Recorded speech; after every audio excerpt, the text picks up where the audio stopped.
Olá, meus amigos, aqui é Fábio. É um prazer receber você e toda a sua família nessa meditação dessa segunda-feira da 33ª semana do Tempo Comum. Eu sempre esqueço de falar isso para vocês, mas qual o objetivo desse canal, né? O objetivo desse canal é a gente meditar na palavra todos os dias, permitir que nosso coração, nossa alma mergulhe no mistério insondável de sua misericórdia e ali permita, né, que a gente viva a nossa conversão, nosso entendimento maior de Deus, da sua vontade para nós, do seu amor para conosco. Então é isso. Meu objetivo simples e claro é esse. Se esses conteúdos fazem sentido para você, curta o vídeo, compartilha com alguém que você acha também que traria acréscimo em sua vida espiritual e também comenta. Às vezes coloque no vídeo sugestão, algo que você não entendeu, alguma pergunta, né? O que você gostaria também que eu trouxesse a mais para o canal, para que a gente partilhe sobre, né, a respeito. Mas o mais importante é que, de fato, eu desejo, do fundo do meu coração, que tanto eu quanto vocês entremos em contato com o que é eterno, belo e verdadeiro. Né? Isso é o mais importante. Por isso, o compromisso de, né, trazer sempre o meu coração aberto também, né? A ação de Deus, ao mover de Deus, enquanto estamos gravando esse vídeo. Vocês não têm noção do tanto que às vezes é complicado, é difícil, né? Eu não sei mesmo lidar com essa parte digital, mas tenho desbravado isso naquilo que eu acredito que possa ajudar algum coração, né? Então é isso. Então, no dia de hoje, meus irmãos, o Senhor nos traz um recado importantíssimo.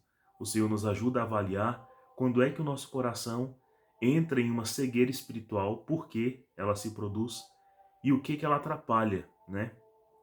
Mas também o Senhor nos dá a alegria de saber reconhecer como fazer para voltar a caminhar na luz de Deus, para não ter um tipo de cegueira espiritual, digamos assim. Então rezemos, pedindo ao Espírito Santo que nos dê essa graça de compreender esta palavra. Estamos reunidos em nome do Pai, e do Filho, e do Espírito Santo. Amém. Senhor Jesus, aqui estamos na Tua presença, e vos pedimos a graça, Senhor, de conhecer a Tua vontade. Mostra-nos, Senhor Jesus, quando é mesmo que nossos passos estão rumando para um distanciamento de vós, e não nos permita, Senhor, sair da Tua presença, da Tua palavra, da Tua vontade, pois de fato a gente conhece bem que os nossos passos são errantes por causa de nossas paixões e más inclinações. A gente já está um pouquinho torto, então dai-nos, Senhor Jesus, uma força que nos atraia a vós, para que não venhamos a cair, a tombar, de uma maneira que não saibamos mais reconhecer o caminho de volta. Por isso vos pedimos, Senhor Jesus, salva-nos, orienta-nos, dê-nos a luz, faça-nos ver. Te pedimos isso por intercessão de nossa Mãe, a Virgem Maria Santíssima. Ave Maria, cheia de graça, o Senhor é convosco. Bendita sois vós entre as mulheres, bendito é o fruto do vosso ventre, Jesus. Santa Maria, Mãe de Deus, rogai por nós, pecadores, agora e na hora de nossa morte. Amém. Permaneceremos reunidos em nome do Pai, do Filho e do Espírito Santo. Amém. Ah, só uma interjeição que chegou aqui. Uma vez uma pessoa me perguntou assim, Fábio, por que que parece que você está sempre torto assim na imagem, né? Então, parece torto porque me vem a vontade de olhar para cá, ó, que aí eu consigo me ver como é que eu tô aparecendo para vocês, mas aí eu não tô olhando para a câmera. E a câmera é um buraquinhozinho pequenininho no celular que fica aqui. Aí às vezes minha cabeça fica girando assim, né? E se eu colocar a câmera mais longe, esses dois buraquinhos assim tendem a ir no meio, né? Mas o quarto é pequenininho, então não dá pra gente fazer esse distanciamento de câmera e depois focalizar. É só por isso, né? Mas também porque eu acho que eu tenho a cabeça um pouco meio torta assim. Também. Mas, enfim, é por isso que eu não consigo focalizar direitinho. Mas a gente vai aprimorando, né? Com o tempo, com a graça de Deus, tenho certeza que a gente vai conseguir chegar numa imagem legal para vocês, né? Apesar de minha cabeça ser um pouquinho tortinha mesmo. Mas vamos lá. O evangelho de hoje está em Lucas. A gente já viu essa narrativa em Marcos, né? neste mês mesmo, eu não lembro muito bem o dia, mas aqui Lucas nos narra essa cura do cego de Jericó. E no capítulo está em capítulo 18, versículos de 35 a 43, e diz assim, ó: Quando Jesus se aproximava de Jericó, um cego estava sentado à beira do caminho, pedindo esmolas. Ouvindo a multidão passar, ele perguntou o que estava acontecendo. Disseram-lhe que Jesus Nazareno estava passando por ali. Então o cego gritou: Jesus, filho de Davi, tem piedade de mim. As pessoas que iam na frente mandavam que ele ficasse calado, mas ele gritava ainda mais forte: Filho de Davi, tem piedade de mim. Jesus parou e mandou que levassem o cego até ele.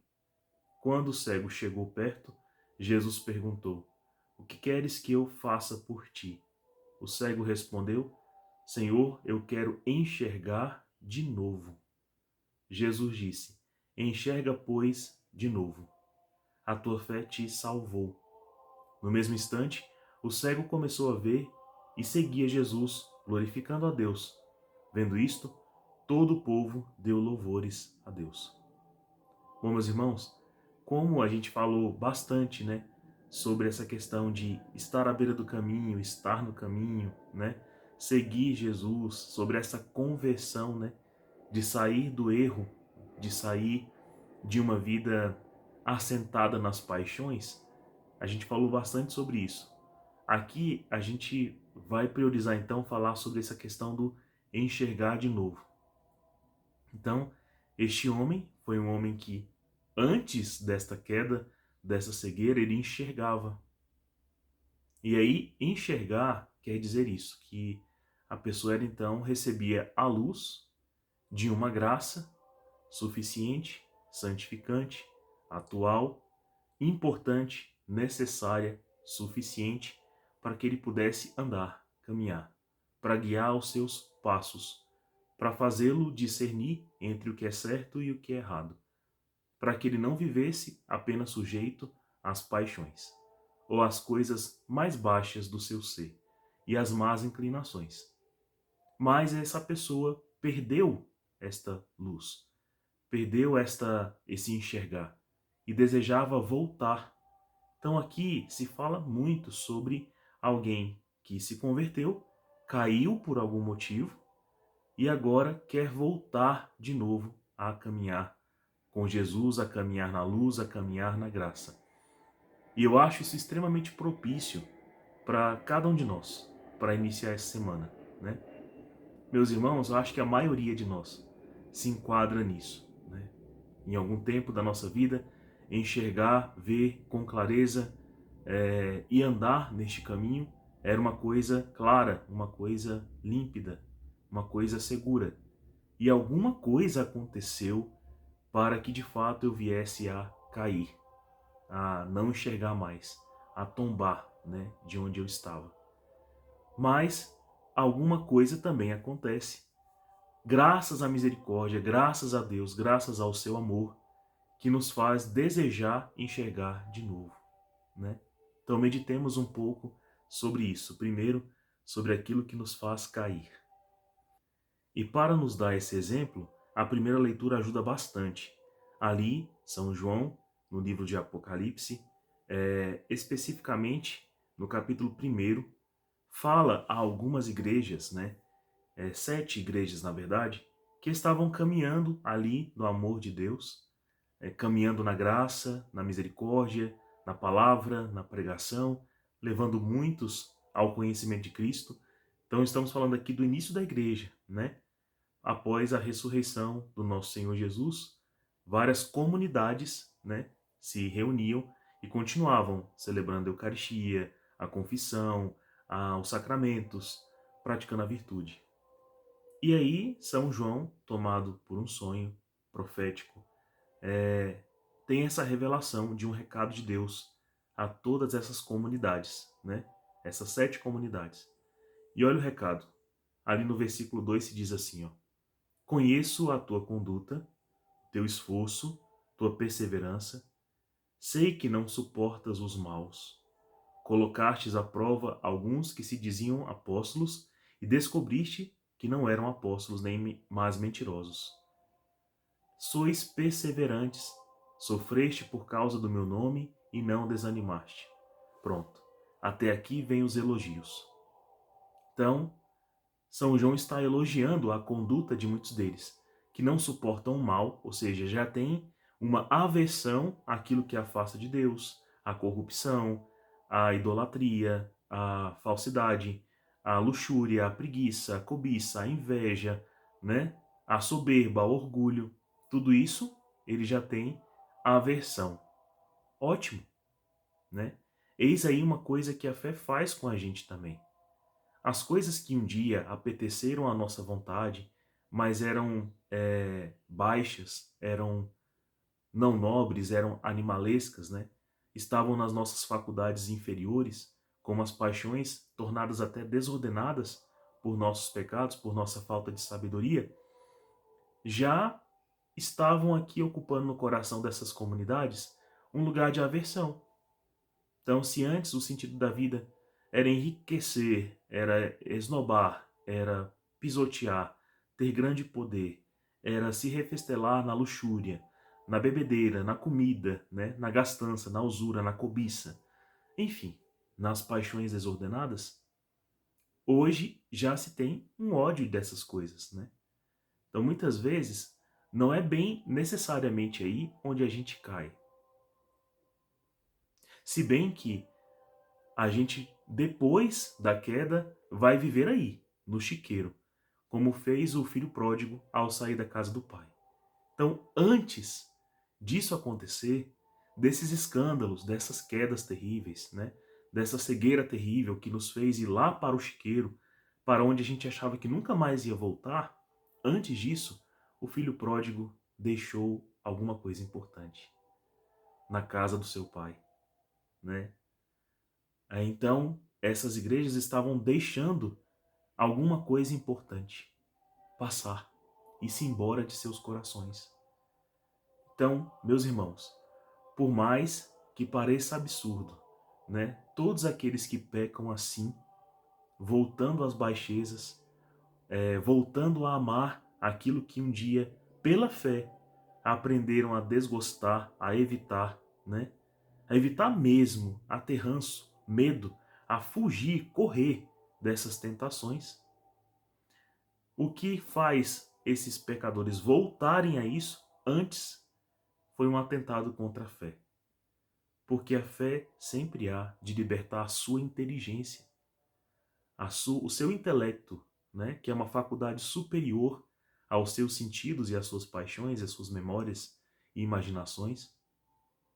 Então a fé sempre vai despertar a sua inteligência para a verdade, para o amor, para a superioridade dos mandamentos de Cristo, para a superioridade do amor no convívio com o Senhor, o desejo de agradar a Deus, o desejo de servir seu coração, o desejo de estar em comunhão com Ele, gerando um bem ao próprio Deus e permitindo que Deus realize um bem de volta em nós. Então, a primeira coisa que a gente fez foi pecar contra a nossa fé, contra os dons de Deus, contra a comunhão com Deus. O primeiro pecado do filho pródigo não foi a prostituição, não foi ir se refestelar nos jogos e apostas e bebedeiras, nada disso. O primeiro foi ingratidão para com Deus, né? Falta de amor e conduzida contra um pecado contra a fé, né? Rejeitar a fé, né? Rejeitar o conhecer de Deus, arrefecer no primeiro amor. E é exatamente isso que João fala às igrejas lá. Todavia, uma coisa eu reprovo em vós.